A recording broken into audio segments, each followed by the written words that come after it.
how did you first discover your calling? What had you get into the School of Deaf, and why did you think God was calling you to do that? And a deaf couple showed up at our church one morning. And after the service, we're Baptists, and we had like an invitation, not a big deal, but time to come down and pray. Well, the deaf couple came and wanted to join the church. I was like, sure, what do we do now?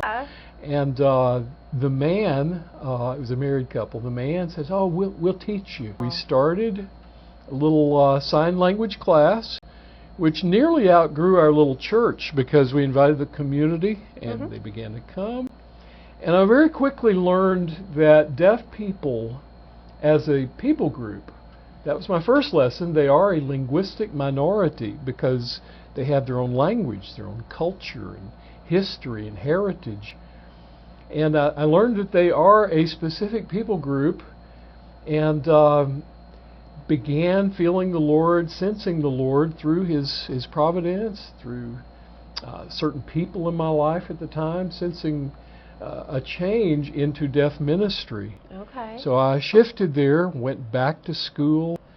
I had a very wise professor who said, if most deaf people don't go to church, how are you going to reach them there?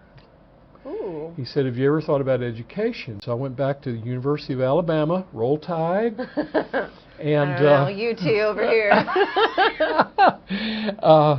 Did a degree in educational research so that I could establish some kind of center in an educational institute, something like that, to do deaf studies, deaf outreach, the things we're doing here. Yeah. And CBU opened the door. That's a whole other story, but through some friends opened the door to come and do that here.